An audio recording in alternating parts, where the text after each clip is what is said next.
আজকের breaking news হলো হিঙ্গলগঞ্জের কুলতলিতে নাবালিকার খুন এবং ধর্ষণের ঘটনাকে ঘিরে এলাকায় উত্তপ্ত অবস্থা। টিউশন থেকে আর বাড়ি ফেরা হলো না ছাত্রীর, ফাঁকা মাঠ থেকে উদ্ধার হলো নাবালিকার নিথর দেহ। একাধিক আঘাতের চিহ্ন। সকাল থেকেই উত্তপ্ত কুলতলি, চলছে পথ অবরোধ, পুলিশ ক্যাম্পে জ্বালানো হয়েছে আগুন, ভাঙচুরও হয়েছে বলে অভিযোগ। জয়নগর থানার পুলিশ ক্যাম্পে পুলিশ থাকা সত্ত্বেও কিভাবে এমনটা ঘটনা ঘটল তা নিয়ে প্রশ্ন তুলেছেন গ্রামবাসীরা। হাতে লাঠি ঝাঁটা নিয়ে রাস্তায় বেরিয়ে পড়েন স্থানীয় এলাকার বাসিন্দারা। ফলে পরিস্থিতি অত্যন্ত জটিল এবং উত্তপ্ত হয়ে ওঠে। ঘটনাস্থলে নামে বিশাল পুলিশ বাহিনী। আসুন জেনে নিই কুলতলিতে নাবালিকা ধর্ষণ এবং খুনের প্রসঙ্গে রাজ্য সভাপতি ডক্টর সুকান্ত মজুমদার কি বলেছেন। 10 বছরের নাবালিকাকে ধর্ষণ করে খুনের অভিযোগ। জয়নগরে ধুধুমার অবস্থা, পুলিশকে ঘিরে বিক্ষোভ, পুলিশ বাহিনীতে ভাঙচুর, রাতে বাড়ি ফেরেনি মেয়ে, অভিযোগ জানাতে গেলে নেয়নি পুলিশ, দাবি স্থানীয়দের, প্রতিবাদের রাস্তায় পথ অবরোধে স্থানীয়রা। এবং এই তো মুখ্যমন্ত্রীর নির্দেশেই এটা করেছে পুলিশ, অভিযোগ নেয়নি, কারণ মুখ্যমন্ত্রী বলেছিল আপনারা সহজে এফআইআর নেবেন না। তো আজকে দেবী পক্ষের মধ্যে আমার ঘরের দুর্গার সাথে রেপ হচ্ছে এবং আমাদের কাছে যে এখনো পর্যন্ত যা খবর পাচ্ছি আমরা, যে ওখানে পরিস্থিতি অত্যন্ত অগ্নিগর্ভ হয়ে উঠেছে। মানুষ এই পুলিশ প্রশাসনের বিরুদ্ধে যে বিক্ষোভ দেখাচ্ছে, এই বিক্ষোভটা শুধু পুলিশ প্রশাসনের বিরুদ্ধে নয়, এটা হচ্ছে পুরো মমতা বন্দ্যোপাধ্যায়ের বিরুদ্ধে বিক্ষোভ। মমতা বন্দ্যোপাধ্যায় এই মুহূর্তে লিটারালি রাজ্যটাকে সামলাতে পারছে না।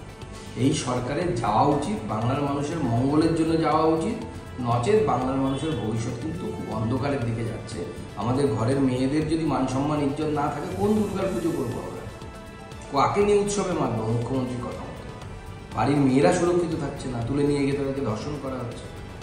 হসপিটাল থেকে বস্তি কোথাও কোনো সুরক্ষিত নেই। কি অবস্থা রাজ্যের আইনগুলো? গোটা বাংলাটাই অসুরক্ষিত, কারণ মাননীয় মুখ্যমন্ত্রী হচ্ছে এই গুন্ডা, বদমাস, মাতাল এবং রেপিস্ট, তাদের মুখ্যমন্ত্রী, সাধারণ মানুষের মুখ্যমন্ত্রী। আজ আমরা জানতে পারলাম কুলতলি বিধানসভার কুন্দখালী গোদাবরা অঞ্চলের কৃপাখালী গ্রামে ঘটনা। গতকাল সকালে এক চতুর্থ শ্রেণীর ছাত্রী তার বাবার সাথে আর স্কুলে গেছিল, স্কুল থেকে ফেরার পথে সে একা বাড়ি ফিরছিল আর বিকাল থেকে সে নিখোঁজ। রাত্রে পরিবার সহ আর বাড়ির লোকজন ক্যাম্পে গেছিল, মুন্সিপালিটি ক্যাম্পে, পুলিশ ক্যাম্পে, কিন্তু তারা কোনো গুরুত্ব দেয়নি।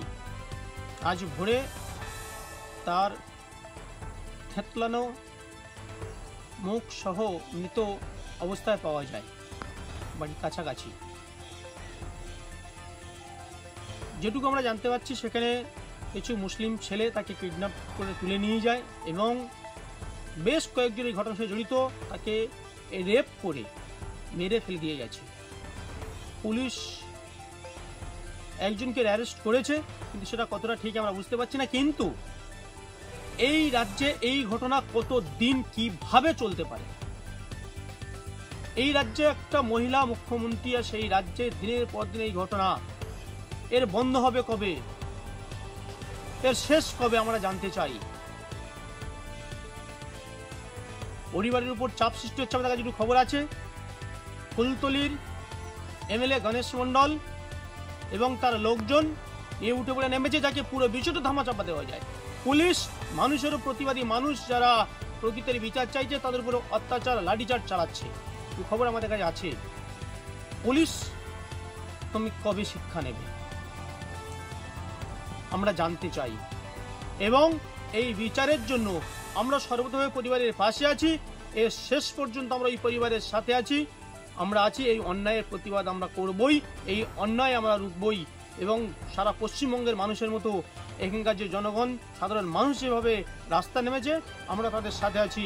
আর এর প্রকৃত দোষীদের আমরা শাস্তি শুধু নয়, ফাঁসি তো ঝোলাবো। শেষ পর্যন্ত আমাদের এই লড়াই জারি থাকবে। এই লড়াইয়ে লড়বো আমরা ওই পরিবারের সাথে নিয়ে। নমস্কার, উৎপল নস্কর, ভারতীয় জনতা পার্টি জয়নগর সাংগঠনিক জেলার সভাপতি।